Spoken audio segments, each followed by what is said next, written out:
Hey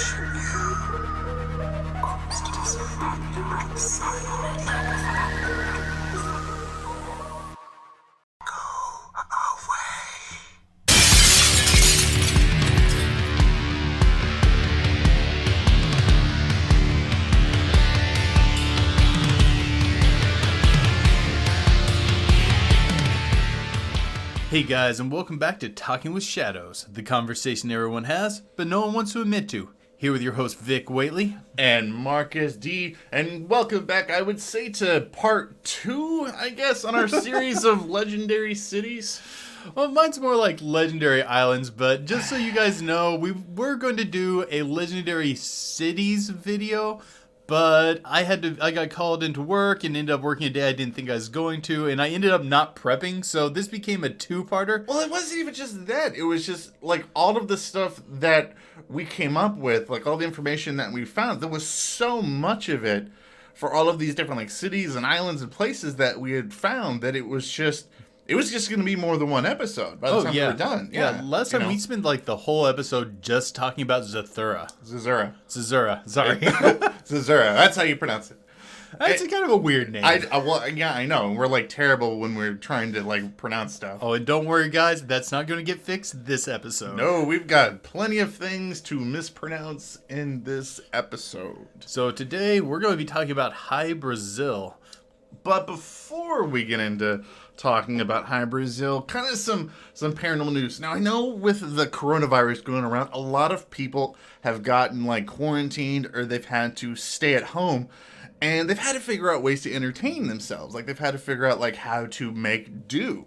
Well, that's kind of put some people kind of in a very precarious situation, some interesting situation. Like I found this guy.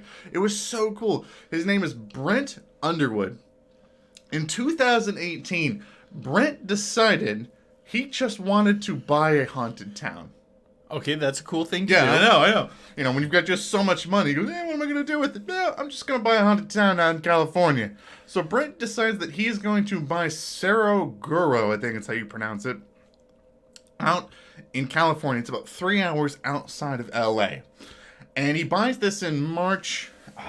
Buys it, I think, in 2018 is when he buys this place. And he buys it for $1.4 million. Okay, that's an expensive purchase. I know. That's a lot of just extra money you got lying around just to want to just, decide what to do with it. So Brent buys this town, and he hires this caretaker to care for the town, because Brent's got other rich, stuff to do, like most rich people do. He's got other stuff to do. So what happens is the coronavirus hits, and the caretaker has to go take care of his wife. Like, he needs to go, like, check on his wife and see how she's doing. So Brent says, you're okay, whatever, I'll come out and I'll cover for you for a little bit while you're out there. Well, then the stay-at-home orders hit, and Brent gets stuck out in this haunted town. And he's still there, as far as I know. Wait, they won't let him go back home? Yeah, he can't get anybody else to come out to watch it and take care of it. So he's stuck there having to take care of his haunted town. Does it have the electricity and stuff like that? Yeah, like he's hanging out, I think, in the richest person's town. I think, like, the mayor of the city's, like, old house that he has. So he's got everything he has except running water. Like, it's the only thing he doesn't have. He has, like, internet, but, like really crap. Like, the step above dial-up, okay? Like, the step above dial-up. But he can't do stuff like watch Netflix. So he's, like, laughing and saying that he hasn't been able to watch Tiger King yet. Oh, that sucks. Yeah, I know. Okay. So he's stuck in a haunted town. Yes. I wonder if he's having any cool experiences. Well, it's not just any kind of haunted town either. Like, it's this, Cerro was this old silver mining town back in, like, the early 1900s. And this town was so crappy that law enforcement just decided, we're just going to stop going. Oh, wow. We just don't even care. So the place gets, like, so bad that, like, it averages a murder a week. God! In a town of only 5,000 people. Oh, God. Okay. So, this gets so bad, most of the miners in the town start sleeping with, like, heavy sandbags. Like, they sleep like it's like surrounded by heavy sandbags to catch stray bullets in the middle of the night. So, like, as you're walking through the town, you can just see bullet holes literally everywhere in all of these buildings. Yeah, that sounds like a place I'd end up haunted. Yeah, and it's so dangerous. There's, like, parts of the mine where, like, like dozens of miners got trapped, and they just couldn't do anything. They just left them down there, and their bodies are just down there in this mine. So what's the guy's name again? Brent Underwood. So how's Brent doing? Do we know? Like I saw this interview where they were talking to him, and Brent, like, it pretty much passes this time there by fixing up the town, but also he's taking up like astrocartography. What? Yep, he's taking up astrocartography while he's out there. So he's mapping the astral realm there? I guess. I'm not sure what that means. I don't know either. But so this is what he's doing to pass the time. And, like, of course, as like, it's haunted, like, you have all this stuff going on. So, like, he's having to deal with ghosts and stuff, like, out there by himself, like, messing with him, like, moving, like, his wallet and just knocking crap off the shelves while he's out there. Okay, Brent, stay strong, buddy. One candle's hearts go with you. I know. Well, I'm kind of worried about it because he's kind of, like, laughing it off because he's having to deal with, like, not even just ghosts, but, like, big creatures there as well. Like, he keeps saying... wait. You can't just say big creatures and leave that vague. Yeah, Are we talking about T-Rexes or what are we talking about? Not like T-Rexes, but still bad. Like, apparently, like, a bobcat keeps coming out and, like, sleeping on this porch. That's not fun. Like, by him. So he wakes up seeing bobcats all the time. And also on top of that, while he's out there, and he put this, and he shows this photo of it where he says he finds literally just this bare footprint out there, because keep in mind, in March it's snowing in the area that he's at. Mm-hmm. So like he's having to deal with like not only type of ghost but snow as well. So like he's out there and he finds this footprint in the snow that he's convinced is a Bigfoot. Oh, when you said bear footprint, I thought you meant the footprint of a bear. No. I mean like a footprint, like a person like had stepped in this. So there's also Bigfoot out there. There's also, he doesn't have to deal with Bigfoot. He's stuck in a ghost town, besieged by Bigfoot, and he can't leave because of the quarantine. Mm-hmm. Oh man, just survive. Just do your best, man. Our prayers go to you. Yeah. That's a cruddy situation. That is a quarantine story there. He still hasn't seen Tiger King. No, I don't know what's worse here. Yeah, he's got something waiting for him when he gets out. He's got something to do. He has something to live for. Yeah, something to look forward to when he gets out of being stuck in the haunted ghost town. Well, what would you do if you were in that situation? What would I start doing? I would write a book. Yeah, that would be pretty cool. Like I would write a book, and I don't know. I would probably end up talking to the ghosts just to keep company because he's, I don't know how he does go crazy, because he's like 30 miles from like the nearest town. He has a laptop with him though, right? Yeah. I would just start making videos and stuff. Yeah, being like, day 2 of the haunted silver mines. That chair. Why is that chair moved? That chair should not be. Why is that chair? Like, he's turning into like Will Smith from like I Am Legend, like freaking out when like cardboard cutouts are moving. Oh man. Mm-hmm. What would you do if you were stuck out in a haunted ghost town? Goodness, I would probably start a journal, and I would just try to figure out everything paranormal going on there, and I'd start doing crazy paranormal experiments. Because you guys know how much I love like talking about like haunted towns and stuff like that. It just sounds. God. We still need to get a hold of Justin and be like, "Hey man, do you know any cool ghost towns for us to go and investigate?" Mm-hmm. So, I say today let's get into Hy-Brasil finally. Wait, first, I got my black bag. Oh yeah, I almost forgot the black bag tip of the day. Okay, guys, when those MIB come for you, knock them back with the power of Diet Dr. Pepper Cream Soda. Go, go, go. Diet Dr. Pepper Cream Soda. Hashtag not sponsored, but maybe should be. No, dude, this is disgusting. This tastes like a melted root beer float that got like left overnight.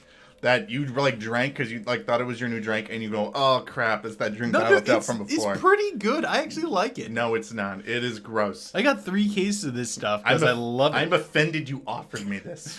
Okay, it's been a point of contention in the One Candle studio for a while because I bought a bunch of these, and Marcus is always drinking my sodas.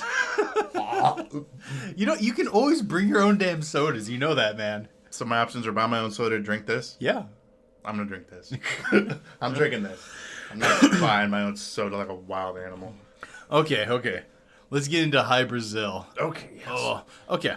Just some beginning basics on Hy-Brasil. A lot of people call it the Ireland's Atlantis. It is a mystical island. It has all sorts of things, different traits assigned to it. We'll get into them in a bit.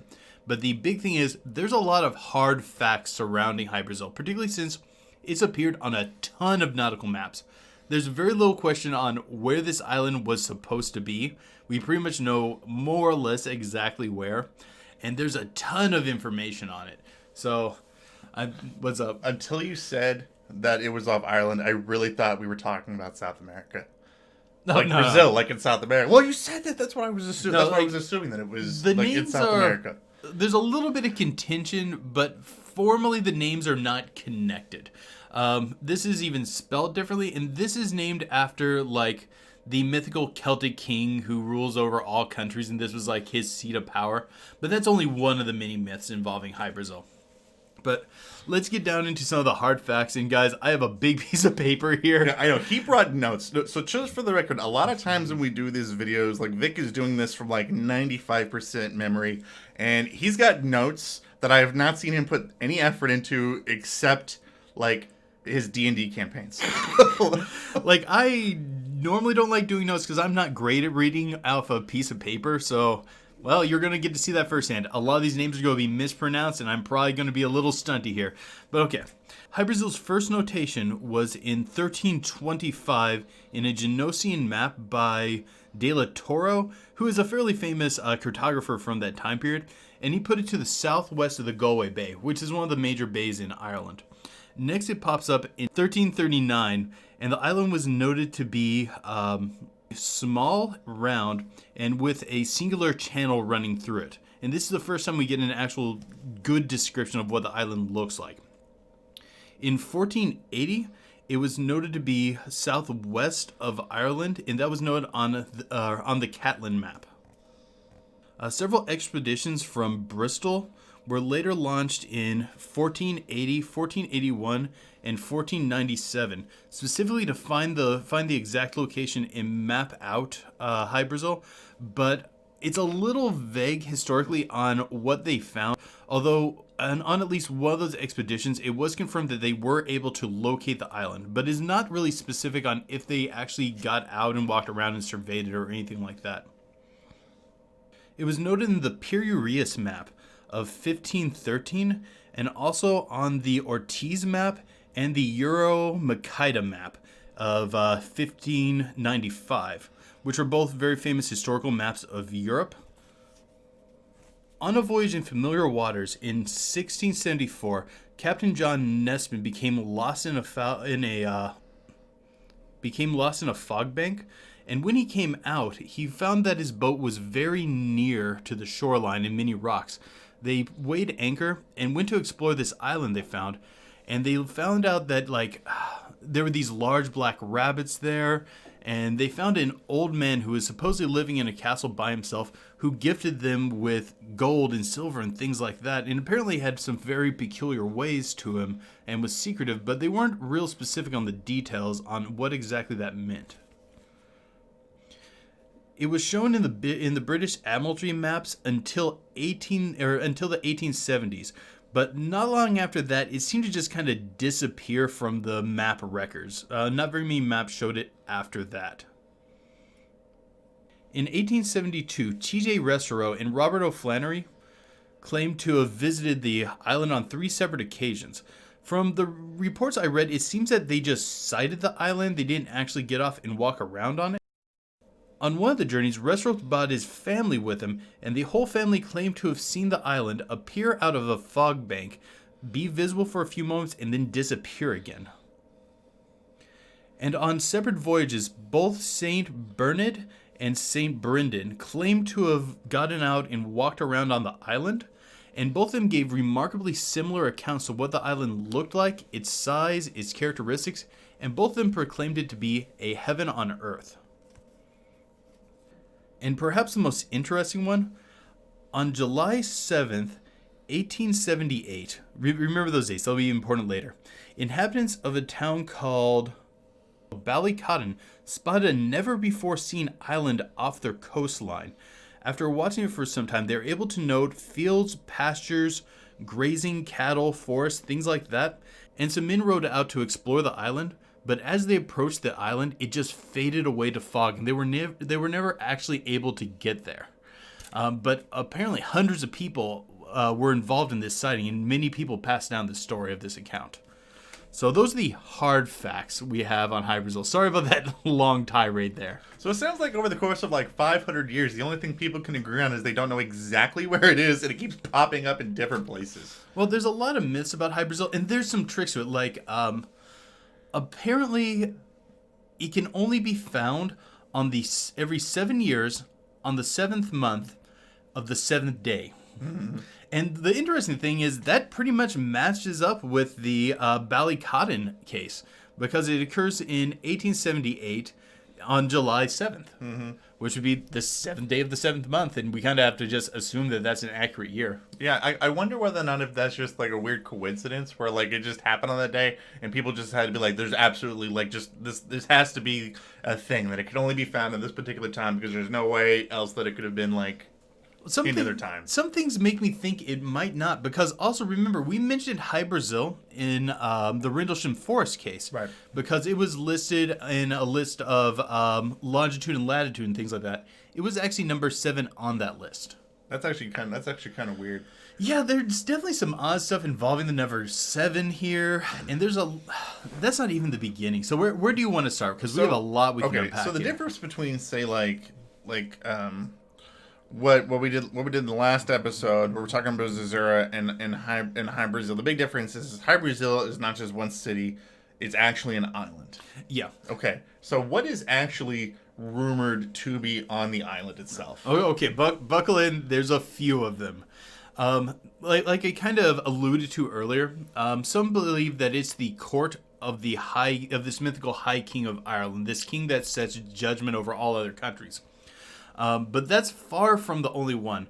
It also can be analogous to like Avalon in England, this misty realm where souls and heroes can be ferried to, and it's a realm of the Fae. And some people say like that is just literally the Fae realm. You can land there, you'll be in fairy. So it's like where like Arthur's buried? I mean, some people allude to that this is actually Avalon, and that was just the English word for Hy-Brasil. Mm-hmm. So maybe it's where Arthur's buried. A lot of civilizations have stories about these mythical cities that are in different places, but a lot of them they have similar characteristics. Like they're these cities of gold and things like that of these people. Maybe it moves, maybe that's why you see all these different names of this island from different cultures, but they have similar stories surrounding There them. are a few descriptions of the town, but they're kind of far between. One of the few consistent descriptions is that it has golden domes, and that the people there are secretive, but very generous to people who come to visit them. I like this. My favorite story is definitely the one of the ship that lands there, and the guy said, we hopped off, and there's just this wizard surrounded by large black rabbits. In most translations, he's an old man, but I've heard some people claim, some of the versions of the telling claims that he is a wizard, although they don't say he does anything magic. So I think that's just some hyperbole on later writers. How else do you explain how he got large amounts of gold and silver that he could just give away with getting nothing in return? Okay, my theory is this. The people who do inhabit the island really want it kept secret, and they're just willing to give you piles of gold and silver as a bribe. No, I'm really starting to wonder if all of these mythical cities and places that are just places of gold are literally just how the story people make up to explain that they went and did some piratey stuff and got all of this gold and got stuff. It's just their explanation. Where'd you get all this vast treasures and wealth? There was this island, and there was this wizard, and he gave us a bunch of gold. Actually, flip it. The inhabitants of Hy-Brasil are pirates on a magical vanishing mist island. That is the story I want to hear about. Although I haven't found anything like that, but there are a lot of other rumors on what dwells on Hy-Brasil. That there's this caste of incredibly holy monks that live there who've mastered like all these arcane secrets and technological secrets. Another version of the story is that the people there are incredibly technologically and spiritually advanced, and they have flying chariots and things like that. There's also that it's where the gods of old Ireland went after like Christendom came. So back that up. Flying chariots. Yeah, like flying chariots is one of the things that's attributed to people having on Hy-Brasil. And there's just that legend that it's kind of like this Atlantis-like city where people have this really advanced technology. Oh, God, I've always I've always just wondered if these cities that are out there that have like all this like vast more technology, if that's like if they're out there, there's like these just hidden cities that are just so technologically advanced that they're hiding from us because we're like the less intelligent, like less civilized cultures that they're studying or that they don't want to interfere with. Like, like we are effectively talking about a cloaking island here. Like, there's some sensibility to that theory that maybe they have this really advanced technology, and like in that account from Ballycotton, where it just is an island that was never there before, and then when they went to row out to it, they just flip back on the cloaking device, and whoop, it disappears again into the mist. Well, if you think about like how we deal with like indigenous populations, like in certain countries, like oh gosh, I can't remember the name of that island off the coast of India.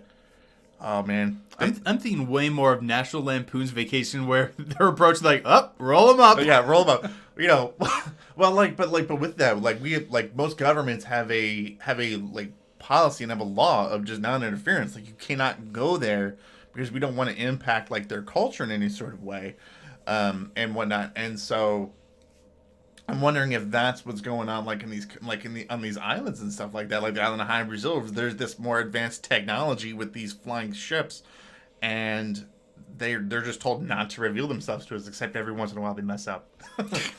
You know, somebody accidentally finds it, and then all of a sudden everybody's like, "Here's this gold, just please go away. We're just nice." You know, Yeah, just take this and kind of forget, you know, where we're at. but that doesn't really make sense because then you'd be like, why would you want to give people stuff? Because then they'd want to come back. Well, all the stories say they're really secretive. I almost feel like they're like, okay, obviously you know where this is. You can tell people about it, but don't tell people where to find us and how you got here. And also, here's some gold and silver as encouragement. And I almost wonder if it's something along those lines. Or I'd almost wonder, like, if places of like Hy-Brasil and stuff like that are just stories that like Irish people or like English people would tell like other people like in other countries, like, oh no, don't break here. There's this mythical island of people with treasure. If we just sail way out here, just out of the ocean, go, just keep going about 40 miles out. But man, You're good. Like, people clearly believe that this was an island out there. It's on so many maps, and these were major circulated maps throughout Europe. And people really believe that there was, at least the cartographers creating these, were pretty certain that there was an island that was supposed to be there. Oh, but yeah, other theories on what it is. Like where the Irish gods went after Christendom came, because the Tuatha De Danann, like the old Irish gods, for the most part, weren't really these invisible spiritual beings that just kind of go up to heaven. They're kind of, in most stories, they're just like walking around on the planet with everybody. And when people would ask, like, okay, so if they were around, what happened to them? Like, the answer is, oh, they went off to Hy-Brasil. It's like they showed up like, all these people were talking about Jesus. I'm not feeling comfortable anymore. Everybody bowed their heads. I felt real uncomfortable, so I just decided to leave. And there's a lot of stories about like the old gods of Ireland, the Tuatha De Danann, like actually having encounters with early Christian missionaries and how they actually physically responded to them and things like that. Like you can't really make it analogous to most cultures' version of God where, oh, he's this invisible force. He's like, no, these are like dudes that are walking around out there and they have godlike powers. Like it's almost more like how like the Hellenistic cultures would envision demigods, where they have amazing powers, they're out there walking around, but they're actually somewhere physical on this plane. I'm just wondering if like maybe just the Christian missionaries just annoyed the piss out of them, so they're like, I just can't be here anymore. I just gotta leave. I want to say there's one about Lude where he kills a bunch of monks because they're pestering him, and by the time that story comes around, he's not even called Lude anymore. They changed their names a bunch of times in the course of how the mythology evolved. But I want to say like some of the Christians like really like pester Lude, and he like kills I think three monks who are trying to convert him. So they're just like, that's it. I'm packing up my toys. I'm going to this island, and you're gonna create my playhouse, and you can't come over. Yeah, kind of. Like, you got to stay at my treehouse. Let's see. Oh, another interesting one is that it's the isle that the dead go to find rest. And there's this legend about a island in France or a town in France where the people who inhabit that town, they had this tradition where every so often they would hear knocks on their door in the middle of the night. And the men would know what to do at that point because they had been taught by a passed down tradition that at that point you get up and you go to the shoreline. And when you get to the shoreline, you will find boats of unfamiliar make that no man could make. And when you get into these boats, even though it's just you in it, it will feel heavily laden and will ride low in the water. So as you pedal, you'll feel like you're pulling many passengers. And as you sail out to sea, you'll hear murmurs that you cannot understand because men cannot understand the talk of the dead. And the idea is that the boat is just filled with ghosts. And you sail out to this island, which is considered to be Hy-Brasil. And you just pull up to the shoreline, and you will start feeling the boat get lighter. And as it gets lighter, you'll hear a voice saying, "What's your name and where are you from?" And then a voice responding, and then that person's weight just disappearing from the boat. And then when the boat is riding high in the water, you know it's time for you to turn around and go home. I really feel like if I was on one of those boats that actually found this place and said, "What is that?" and one of those guys told me that story, I'd feel like Timon from like Lion King, and he goes, "You met a bunch of dead guys or watching us?" Like he's just staring out at this island. First, I am not rowing a unfamiliar boat to a fairy island. I know the stories about fairies. They are going to kidnap you, and you're never going to make it home. Like I would not be part of this tradition. It's like you guys can go row your crazy boats to Fairy Island. I don't know, man. Like a lot of people that get stuck on boats, and you get the stories of cabin fever. It's a lot like people being stuck in their houses right now in quarantine. They're like just the very first sign of just anything to do, they're willing to rush. Like all those people down in Florida, like the second the stay-at-home order got lifted, they all rushed to the beaches. Like I'm just thinking, if you're on a boat and you've been out there for weeks, all of a sudden you see this island, you're like, "I like the island of Faye." Just all right, hey, Mr. Faye, as they're just rowing to the boat. Just anything at this point. No, I would not. When I'm out walking in the woods and I see a fairy circle, I step around it. And for those of you who don't know, a fairy circle is just a circle of mushrooms out in the woods. I don't walk through them because there's a lot of legends about the bad things that happen when you walk through those. And for me, if I'm on a boat and I see a massive island and I say, "What's that?" Someone says, "I don't know." I'm not getting off the boat. That's smart. That's smart. I'm doing okay. I'm like, I trust this boat. Let's see. These last two are kind of post the Rendlesham Forest thing as far as the legend about this island. But since it's become associated with Rendlesham Forest, a lot of people have said it might be a bastion for aliens. But unfortunately, there's not a lot to talk about on it because basically people just go, maybe aliens. It's like the cop-out answer. Like, what could be aliens? Like, that's the reason why you can't find it, because they use their alien technology. They're using their alien hoodoo to invisibilize the island. And that's why you can't see it no more. And kind of the final one I found is that, and this is also associated with Rendlesham Forest, that there are time travelers who traveled from the future back in time, and this has been like their time traveler base. It's their secret base they do all their time travel stuff from. So it's like the sandals for time travelers, like just this this vacation spot for time travelers. Kinda. That's well, I think since it's like an island, it probably could be more than just one of these things. Maybe there's just wizards surrounded by giant black rabbits on an island with time travelers and aliens. They say large black rabbits, and I don't think they mean like buffalo-sized rabbits. I think they mean like they're big rabbits. Like these are big meaty rabbits. Okay. I'm just saying, if it's large enough to be included in the story, it's got to be big enough that it's got to be like, all right, what was that? Okay, so I'm thinking at least the size of a dog. I mean, but also like species that get isolated out on islands, they do tend to get like much bigger or much smaller. Like sizes change a lot when a species is isolated on an island. And rabbits getting like a bit bigger, it makes some sense because they're not going to have as many natural predators. They just have to outgrow the few they have.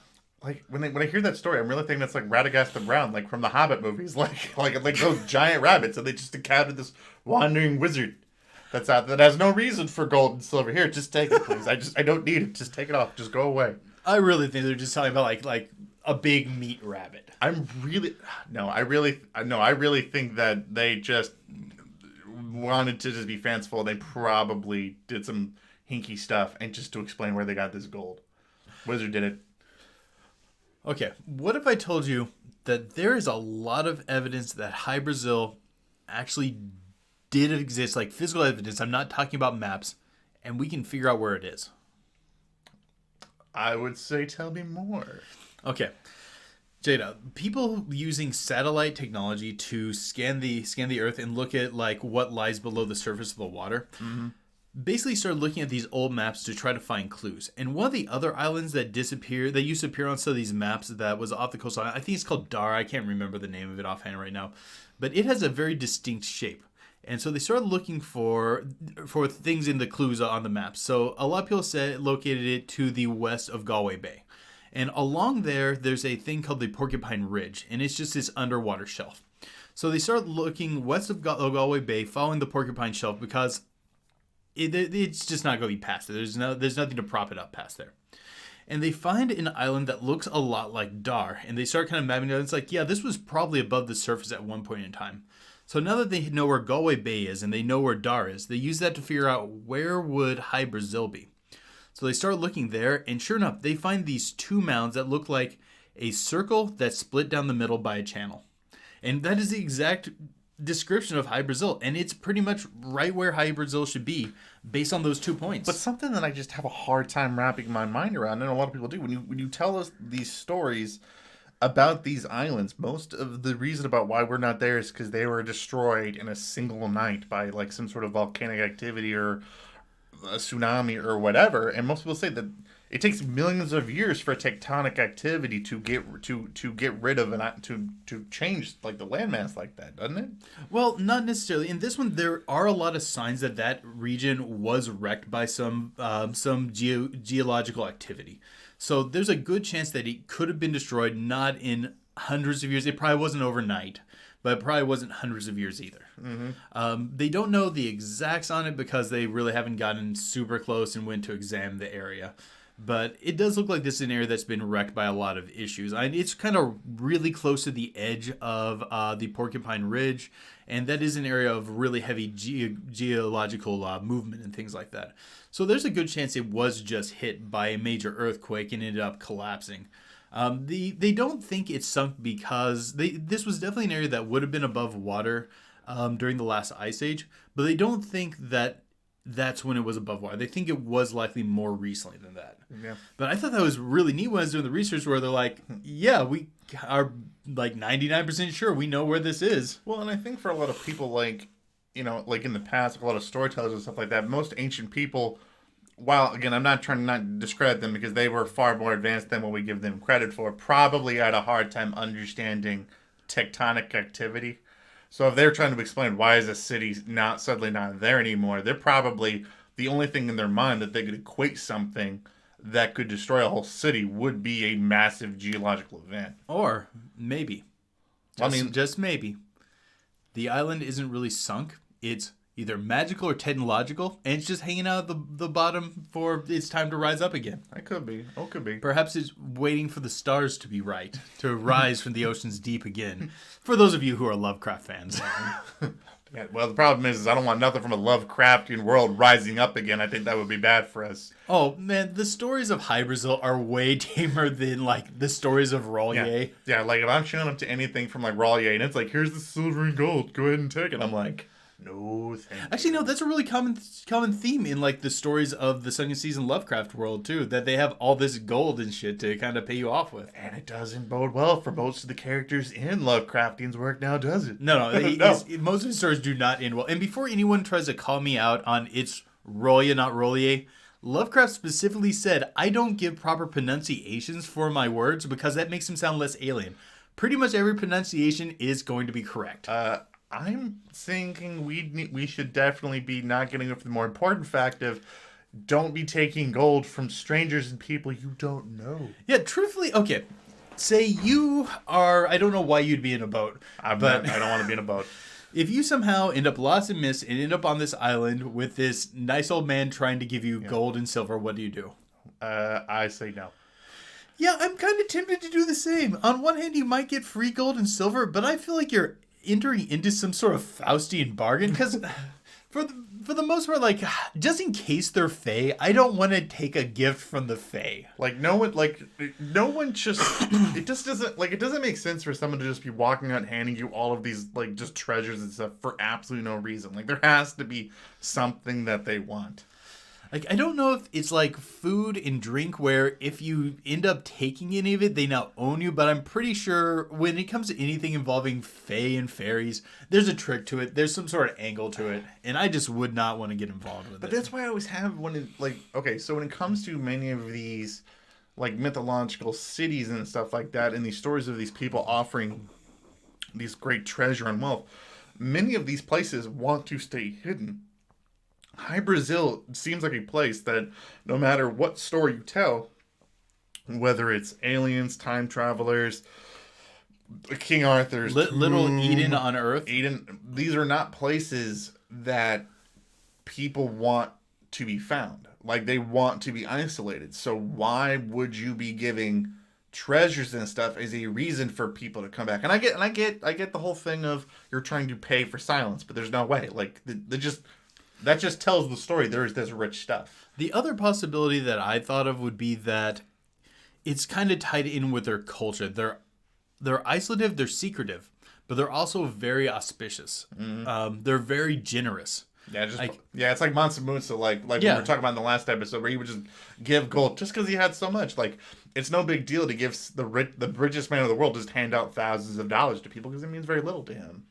Yeah, I almost wonder if it's something along those lines, but ultimately, I'm not really sure on a great reason on the why. But again, Mansa Musa was a guy who was trying to bring attention to Timbuktu. This is a guy who was trying to put it on the map for his travels. That's why he was doing some of that, to show that he is this great king. These people don't seem to want to be found, so that's why I'm having this issue of why are they being so generous. And anybody who has any answers to that, please put those in the comments below, because I am kind of hung up on that. Many ancient cultures had a version of the law of hospitality, that if someone came to visit you or came as a guest, you have to give them something. And in most of them, you have to give them something really nice. Like if you're a peasant and you're trying to honor the law of hospitality, you're going to sleep on the floor. You're going to give them your bed. You're going to give, if you have any meat, no matter what you're storing it for, you give it to them.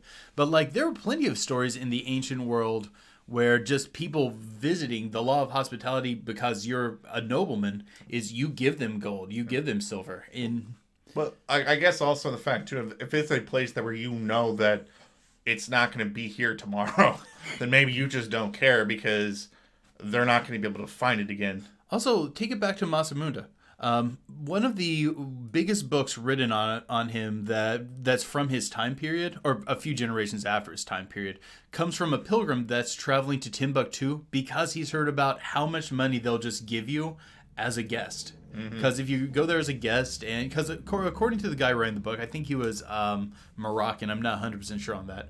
But he's like, okay, if I go there as a guest and tell them I'm on a pilgrimage, they will just give me tons and tons of gold. So he gets there and he's super surprised that they're not giving him all this gold. I was waiting to finish stuff. I'm pretty sure he gets stiffed at the end of that he story. gets some yogurt and dates and stuff like that. And he's like, the hell's going on here? That's because all of Mansa Musa's children after him were not as good as him. Oh yeah, by that point, they were running out of gold, so they had stopped doing that tradition. But in lots and lots of parts of the ancient world, there is this big emphasis on the law of hospitality and how you treat your guests and what you give your guests. One of these stories that's the origin for the werewolf myth, the story of King Lycaon. Are you familiar with it? No. It is a Hellenistic, cautionistic tale about what happens when you. Well, this is more of the origin story of the first first werewolf. This is where we get the term lichen or lycanthrope from. Okay. So there's this king named Lycaon. He abuses the law of hospitality, and the gods are so mad at him, they turn him into the first werewolf. There's a lot more to that story, but the thing is, we're going to be. I can tell you there's a story from the top of my head, but truthfully, it's going to be a long one. It's not a short story. So is this what? So he takes advantage of hospitality just so much they turn him into a werewolf? No. He abuses the law of hospitality by eating one of his guests. Oh, by eating one of his guests. So they turn him into a werewolf. Is this why you give me so much soda every time I come over here for fear of turning into a werewolf? Hell yeah! Oh, I want to be a werewolf. Especially those werewolves. Those werewolves are kind of... Doesn't pan out well. No. Doesn't pan out well. Actually, most people, they turn into werewolves, it doesn't pan out well And for it's them. not cool, modern, sexy werewolf they turn into. They turn into, like, slobbery, uncontrollable beasts. It's not like Underworld where you're going to be like, Hey, baby, I'm a werewolf. Like hanging out with like really sexy vampires and stuff. No, it turns out bad for you. But yeah, and that's one of the early stories of werewolves too. Like I actually really like the story of King Lygon. But again, in a lot of those, again, you're having, again, those cultures are not trying to hide from the world, or not trying to necessarily hide from the world. It still doesn't matter. It was just this incredibly sacred law. Like another example, in the Iliad. There's a point where I think it's Hector is about to battle the Achaeans, and he realizes, hey, there's this guy here that was a guest of my grandfather's like 100 years ago. And he goes up to that guy and go, you have to leave the battlefield now just so I don't accidentally hurt you because of the law of hospitality. Because that would be like a great violation, even though this guy had never been Hector's guest. But he had been the guest of his grandfather was the guest of Hector's grandfather. Oh. Like this was really, really, really big deal in the ancient world. So I'm going to pose a theory to you. So what if the reason about why this island cannot be found is not so much that it can be cloaked, but that it can be moved? I actually like that, and here's why. On that one place that saw them, let me look at my notes real quick. It is Ballycotton. Ballycotton would not naturally be close enough to where the island was supposed to be to see it. Right. That was an oddity right there. And I kind of like the idea that it can move. Because if you think about most cultures, and I mean, we're going to get into this in our extended segment too, almost like every major culture has this lost island mythos in its culture, like in its legend that's out there. And maybe that would explain why you're seeing different inhabitants on this island, because as it's moving, it's being affected by the cultures that it's encountering. Yeah. That's why you're seeing aliens in some stories. That's why you're seeing random wizard with giant rabbits surrounded by him in some stories, great kings in some stories, and things like that. What's your favorite version of the story? What if it's something? What do you want it to be? The home of King Arthur. I think that is. I like the idea of this story of this sleeping king that one day will come back when his time, when Britain's time is in need, or when the Earth's time is in need. Okay, before we get into mine, idea for a future show. There are a lot of stories about great heroes that are off sleeping and stuff like that. They're supposed to rise back up when the apocalypse occurs. Do you want to do a show on great heroes that are going to show up at the apocalypse? That would be so cool, because there's the religious one, there's great kings. Some of my favorite heroes get worked into those motifs, and I would love to talk about it. But I actually really like the idea that this is where the gods of Ireland went to hide from Christianity. I just thought that was just such a neat idea, because their gods are they're such physical beings. It wouldn't be they just returned to heaven. It would be they would literally just go somewhere to get away from something they didn't want to be around. They're just I'm just so tired of these guys. They're such nerds. Yeah. I'm just leaving. They keep throwing the holy water at me and reading from their book. That's it. I'm leaving. I just based on how the mythology flows, I can buy that. I don't know if the Tuatha De Danann were ever real, but if they were, that is exactly how they would respond to this situation. That's how I would respond. But if you don't like your neighborhood, what do? You move. You go somewhere else. I know this segment's getting fairly long, but there's one more thing I want to throw out there. It's kind of a conspiracy theory that goes along with Hy-Brasil. Okay. So Hy-Brasil is this nearly perfectly round island with a singular channel separating it. Yes. You brought up South America earlier. Yeah. Think about the South American country, Brazil. Yeah. What does the flag look like? So it's a green rectangle with I think a yellow diamond in it, and then there's this blue. Oh my God! It's this perfectly round blue ball with the night sky on it with a line going through it.